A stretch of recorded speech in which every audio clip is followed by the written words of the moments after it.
The following conversation never actually happened. It is a work of creative fiction featuring AI-generated voices. Please enjoy it as a thought experiment, not as a factual historical account.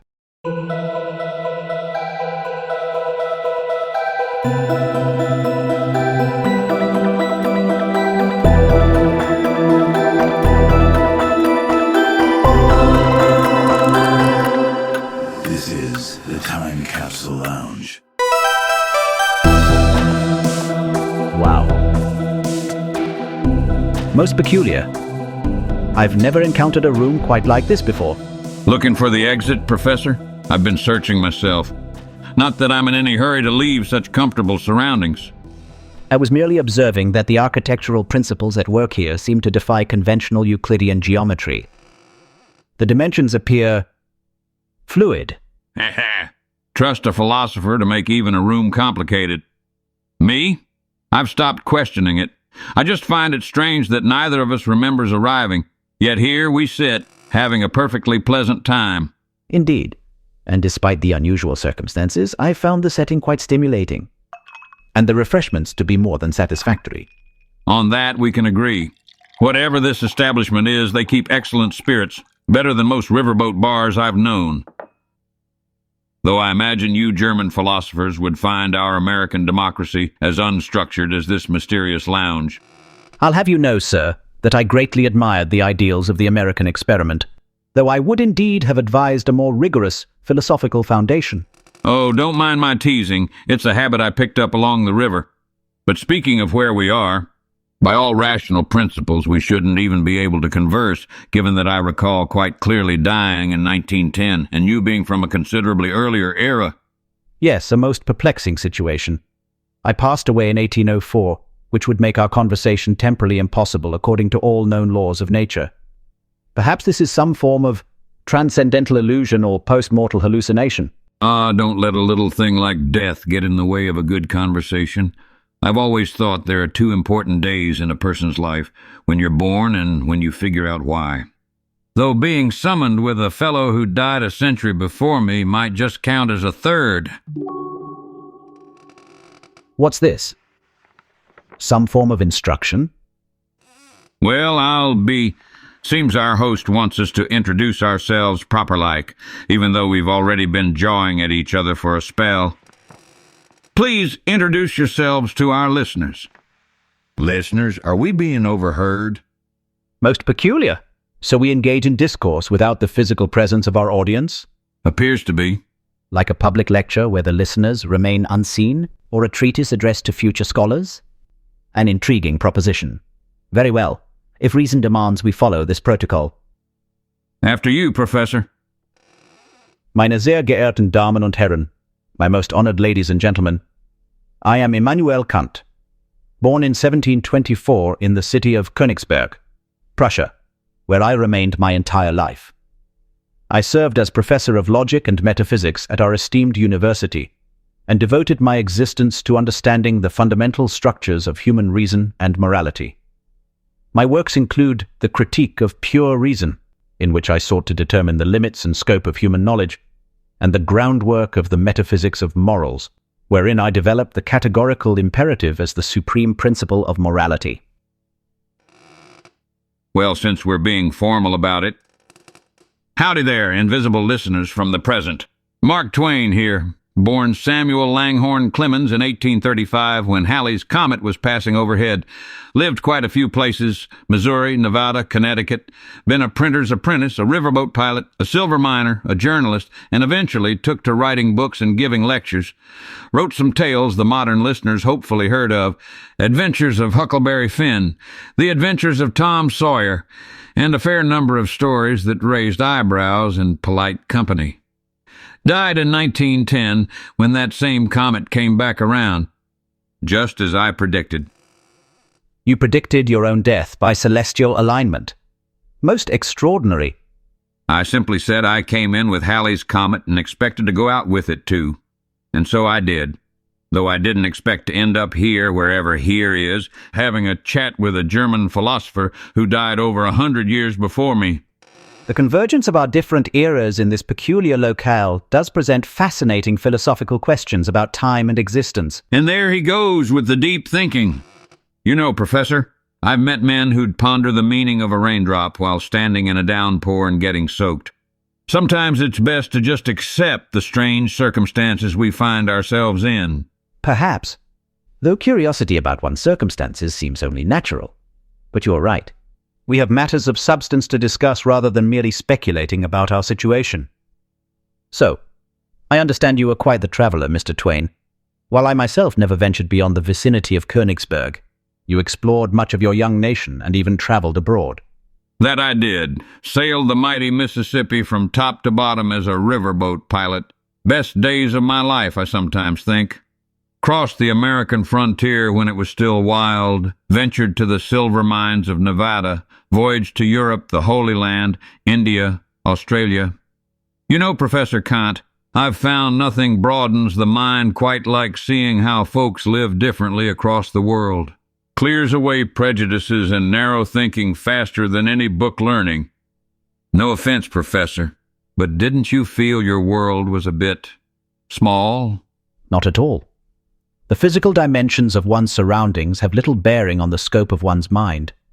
You know, through the faculty of reason, I explored the very foundations of human knowledge and morality, journeys as vast as any physical expedition. One need not see the stars to chart their movements, as Copernicus demonstrated. Well, even Copernicus relied on generations of astronomers' observations, and his calculations weren't the most precise. Isn't some understanding impossible without first stepping onto the river? I do not deny the value of empirical observation, Mr. Twain. Indeed, our knowledge begins with experience. However, not all knowledge arises from experience. The mind itself imposes structure upon our perceptions. Well, speak of the devil. Look at that. A map of the old Mississippi. Though this is far more precise than anything we had in my day. But let me tell you, Professor Kant, no map can ever capture the real thing. The way the light plays on the water at dawn, the feeling when the fog rolls in so thick you can't see your hand in front of your face, the sound of the paddle wheel churning. An impressive waterway, certainly. The scale is quite remarkable. I understand it divides much of your continent. But I would argue that physical experience, while valuable, is merely the raw material of knowledge.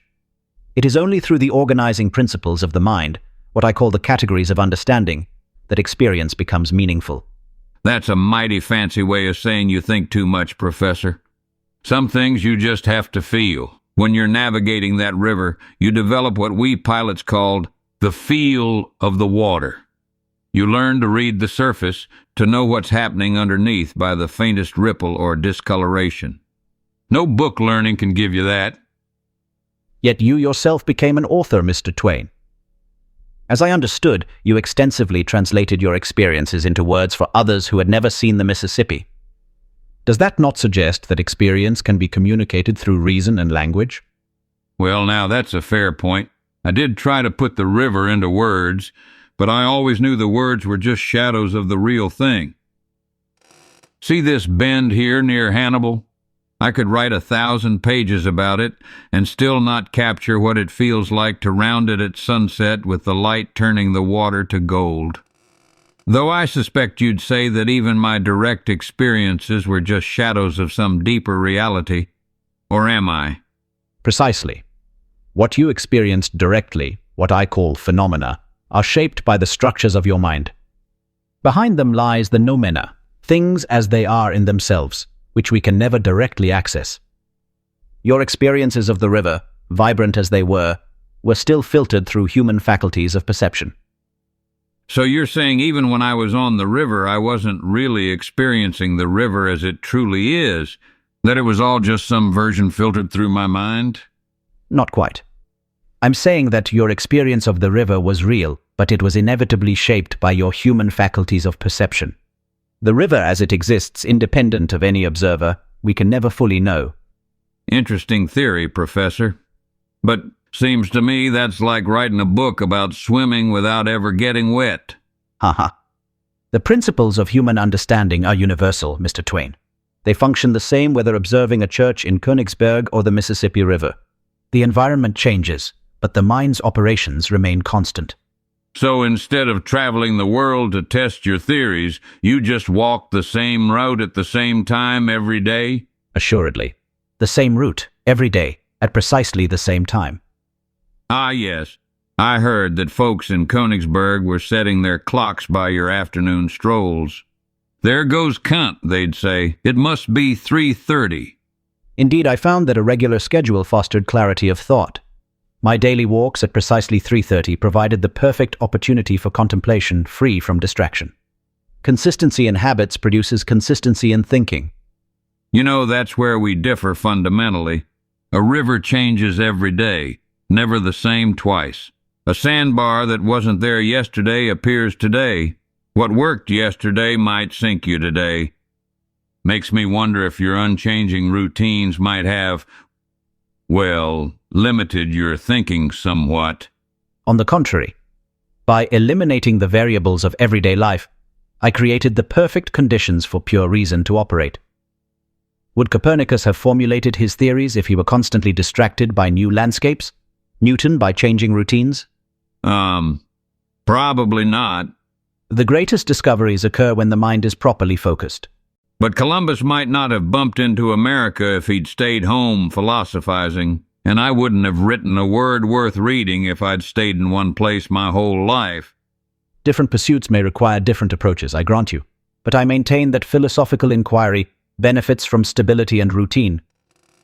Still, didn't you never feel a desire to see the ocean, the mountains, to verify through experience what you knew only through books? I did often contemplate such natural wonders. Indeed, I lectured on physical geography, despite never having seen many of the features I described. My contemplation did not require direct observation, merely a consistent environment for thought. So nothing in your surroundings could ever change? Yes. Well, there was actually one incident. A neighbor's tree grew to block my view of the church tower that I had long used as a focal point for contemplation. I was quite distraught until he kindly agreed to trim the branches. You got in a lather over a tree blocking your view of a building, but never thought to go see the Alps or the Atlantic? Professor, I don't know whether to find that tragic or hilarious. I found sufficient wonder in the orderly workings of the human mind. The vast landscapes of reason provided all the exploration I required. The landscapes of reason. While I was battling river currents and desert heat, you were navigating abstract concepts from your armchair. Our approaches differ, yet both seek truth in their own way. Though I must say, truth itself has always been my guiding principle, in thought and in action. Truth, you say? Now there's a slippery concept. Not at all slippery, Mr. Twain. I have devoted considerable thought to the moral dimensions of honesty. I have concluded that there can be no exceptions to the duty of truthfulness. Lying, for instance, it is wrong under all circumstances, regardless of consequences. Well, Professor, I hate to be the one to break it to you, but you've just sunk about half the steamboats on the Mississippi with that theory. Ain't a pilot alive who hasn't stretched the truth when the occasion called for it. Oh, yes, the channel's perfectly safe, even when you know there might be a snag hiding under the water. Well, the moral law admits no exceptions, Mr. Twain. To lie violates the categorical imperative. It means acting in a way that cannot be universalized without contradiction. If everyone lied whenever convenient, the very practice of communication would collapse. Well, look at this. My Adventures of Huckleberry Finn. Strange to see it in such a futuristic binding. A book of yours? Sure as shooting. I've heard this little novel of mine has caused quite a stir over the years. How so? Well, in my time, some found it scandalous for its coarse language and irreverent tone. But I understand that later on, it stirred up even more controversy over my use of certain racial terms, words that were common in the era I was depicting but rightfully considered offensive today, though I was actually trying to expose the absurdity of those prejudices, not endorse them. The strongest anti-slavery message sometimes requires showing slavery's ugliness honestly. You know, Professor, there's a specific part in this book that raises an interesting moral question, and I'd like your thoughts on. And what aspect of your work did you wish to discuss? Now then, it's about a boy named Huckleberry Finn who's floating down the Mississippi with a runaway slave named Jim. See, Huck's been raised to believe helping slaves escape is stealing and a terrible sin. In this scene, Huck decides to help his friend Jim escape slavery, even though he believes he'll go to hell for it. He wrestles with his conscience and then decides, all right then, I'll go to hell. He chooses to do what he thinks is wrong rather than betray his friend. What does your moral law have to say about that? An interesting moral dilemma. But the question rests on a flawed premise. Helping an enslaved person to freedom is not immoral. In fact, treating any person as merely a means, rather than an end in themselves, violates the categorical imperative. The institution of slavery itself is what contradicts moral law as it uses humans as mere tools. Well, I'll give you credit there. That's more progressive thinking than many folks in my time managed. But what about when Huck lies to protect Jim? Is that still absolutely wrong? Yes, even then. One must not commit a wrong, even to prevent another wrong. If we allow exceptions to moral principles based on consequences, we undermine the very foundation of morality. That's where you lose me, Professor. I've seen too much of the world to believe in absolutes. Sometimes a lie is the only decent option. And between you and me, I've always thought truth is too precious to waste on folks who aren't worthy of hearing it. But that's precisely the problem with consequence-based morality. Who decides who is worthy of truth? By what criteria? Such thinking makes morality entirely subjective and undermines its universal nature. Let me ask you this, Kant. Say there's a murderer at your door asking where your friend is hiding, and you know your friend is inside. According to your principle, you must tell the truth? This is a common objection to my position.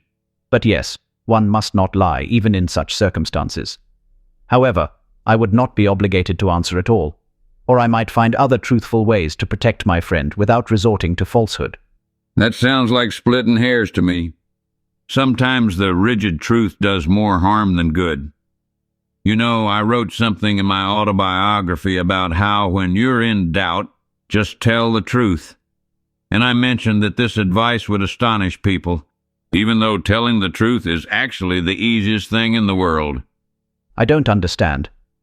If truth-telling is easy, why would it astonish people? Because so few folks actually do it. That's the joke, Professor. People tie themselves in knots with lies when the truth would be simpler.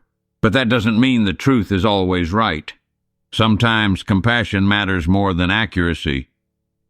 The right action is not determined by what is easy, Mr. Twain, nor by compassion alone, but by what aligns with moral law. While I do not deny the importance of compassion, it must be guided by rational principles. You know, Professor, I respect your dedication to principles, but I've found that people who insist they never lie are usually the biggest liars of all, even if they're only lying to themselves. Are you suggesting I am deluding myself, sir? Not intentionally. But consider this. You've spent your life in one town, surrounded by people largely like yourself. I've traveled the world and seen how different life can be. What seems universal in Königsberg might look mighty provincial in Calcutta or San Francisco. A fair observation. Yet I would counter that while customs and practices vary, the underlying principles of morality must be universal if they are to be meaningful at all. The forms may change, but the essence remains constant. I'll meet you halfway there. I believe there are some moral truths that hold across humanity, like the value of friendship that led Huck to help Jim. But your rigid rules? I'm not so sure those are universal. This friendship you describe, where your character chooses loyalty over the corrupt laws of his society, actually supports my position. It suggests he recognized a universal moral principle that transcends the contingent rules of his time. Yet I wonder, those words you used to depict the racial attitudes of that era, those slurs and vulgarities that caused such controversy after, does the manner in which you conveyed this moral truth also adhere to universal principles? Can one use language some find deeply offensive to illustrate what is proper? That's exactly it. Sometimes you have to break rules to serve a higher purpose. Huck Finn speaks in vulgar dialect and uses the harsh language of his day because that's truthful to his character and his world. I couldn't have made the same moral point if I'd sanitized the speech or had him talking like a Sunday school teacher. Sometimes the most honest thing an artist can do is depict the world as it truly is, warts and all, including the ugly words that reveal the ugliness of prejudice. I must disagree, Mr. Twain. The moral law cannot be suspended for artistic purposes, no matter how noble the intent. While I grant that art may illuminate moral truths, it must do so without violating moral principles itself. The ends, however worthy, cannot justify immoral means. Professor, your dedication to absolute truth reminds me of my old aunt, who refused to serve anything but plain boiled potatoes because spices were deceptive. Admirable conviction.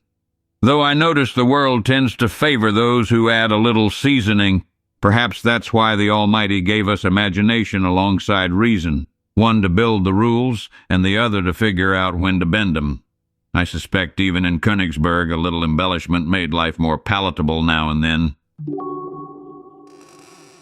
What in tarnation is this contraption? Most peculiar. So thin, yet appears to be made of glass and metal. Look at this craftsmanship, smooth as river stone. Says here, mobile wireless device, contains telephone, camera, global library access, and computational functions. Seems our host is sharing inventions from the present. The precision of its construction is remarkable, not a seam or imperfection to be found. Well, would you look at that, letters appearing on glass with just a touch. You know, my friend Tesla predicted devices exactly like this one. While I was sinking $300,000 into that overcomplicated page compositor with all its mechanical parts, Tesla was telling me, "The future will be electrical, not mechanical." Should have listened to him instead of that printing machine that ruined me financially. And who was this prescient advisor? Nikola Tesla. Most brilliant inventor I ever encountered.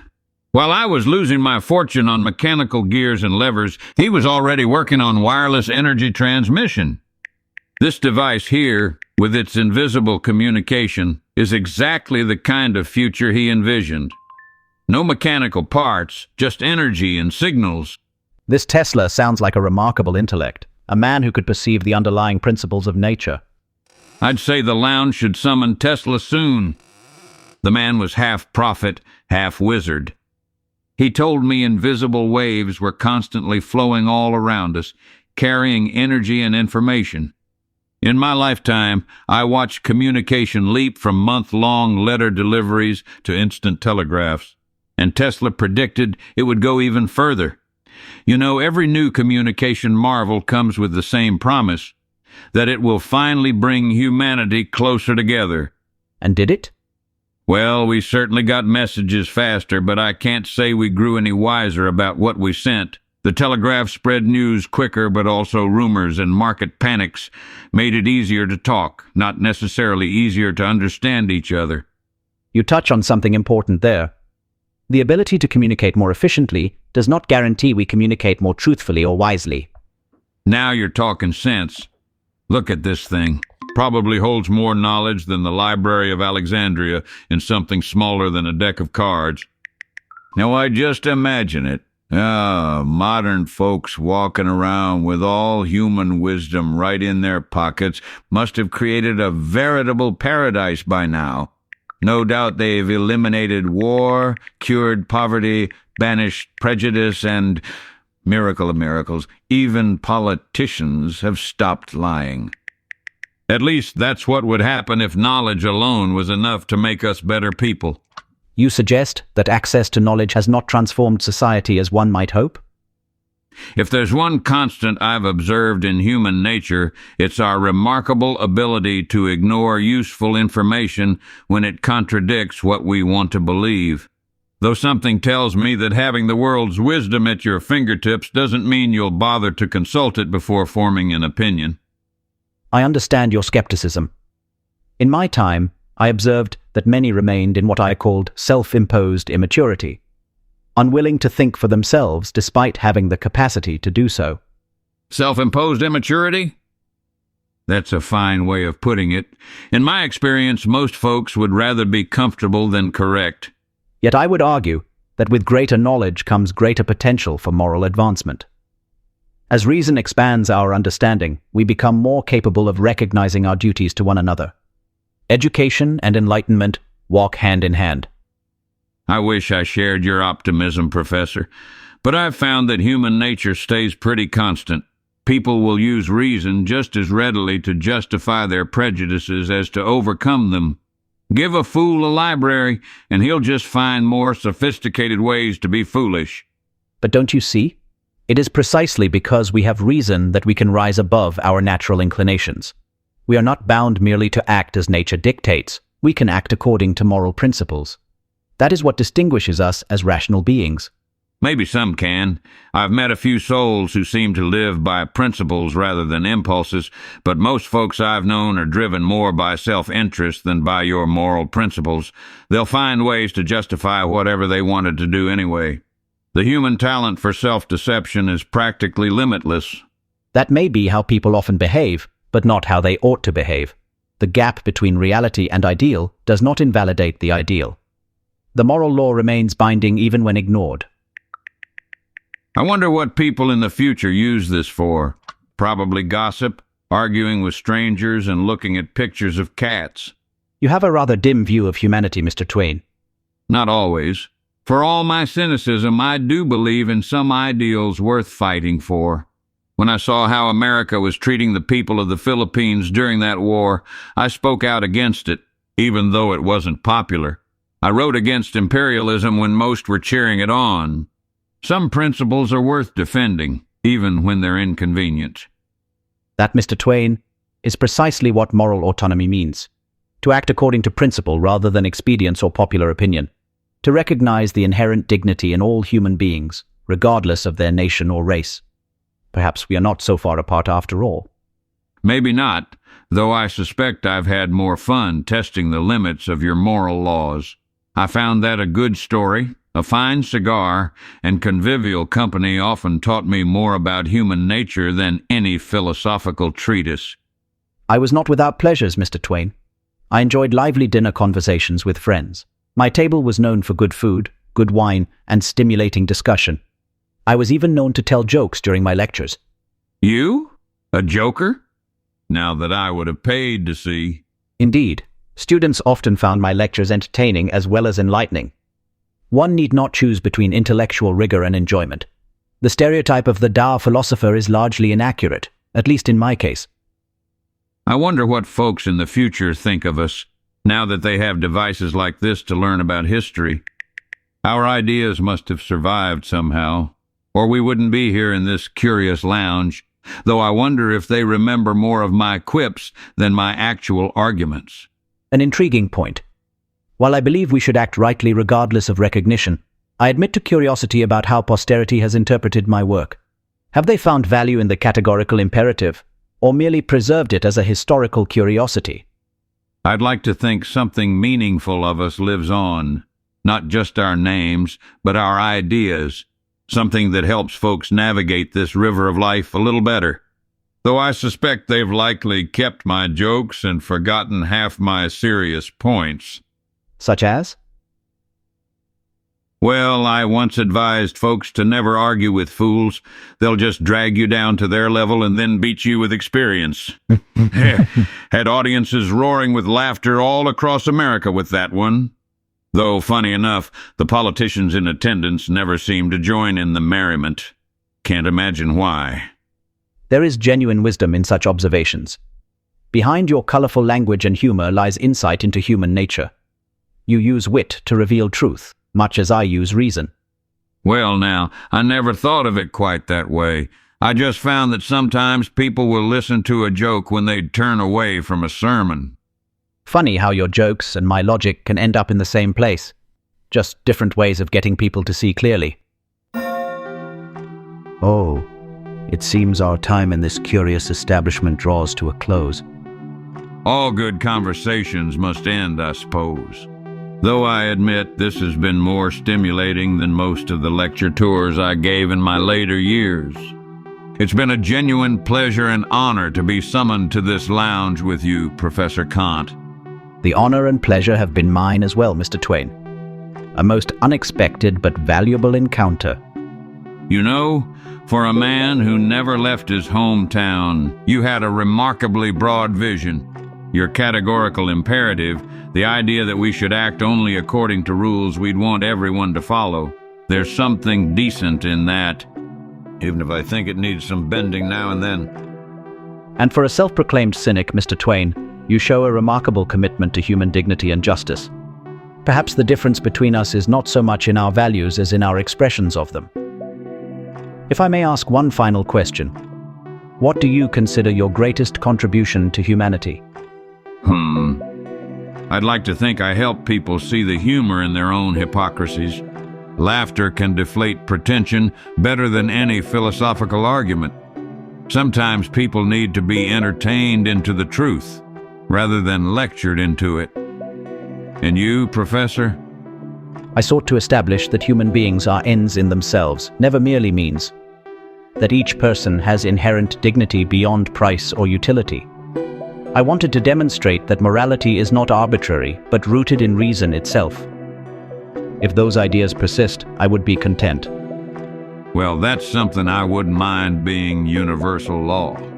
The notion that every human has inherent worth, that's a mighty fine idea, even if we disagree on how to honor it. Perhaps in that realm, Mr. Twain, the categories of understanding will finally be complete. Until then, I shall consider our conversation a most valuable anomaly. If our anomalous conversation proves anything, Professor, it's that understanding isn't about agreeing on everything, but about navigating the river of ideas together, even when the current takes you somewhere unexpected.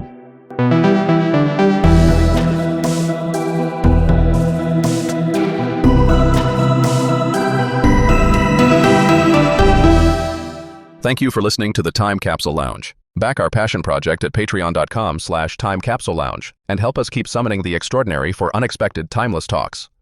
In an upcoming episode of the Time Capsule Lounge, power meets philosophy in an unexpected encounter. Catherine the Great, the German princess who became Empress of Russia. But above all, I transformed Russia into European power to be reckoned with. And Niccolò Machiavelli, the Florentine diplomat whose name became synonymous with political cunning. The ruler's highest duty is to the welfare of the state. Sometimes that requires uncomfortable compromises. As the lounge brings these minds together, they explore the practice of statecraft and its risks. The art lies in knowing the difference between destructive deception and constructive illusion. A delicate balance indeed. And despite centuries between them, unexpected chemistry emerges. Had we met during my time on Russian throne, I might have kept you very close at court. As an advisor, of course. Your Majesty is too generous. Power and perception. Catherine the Great meets Niccolò Machiavelli in a timeless conversation about leadership, deception, and the art of rule.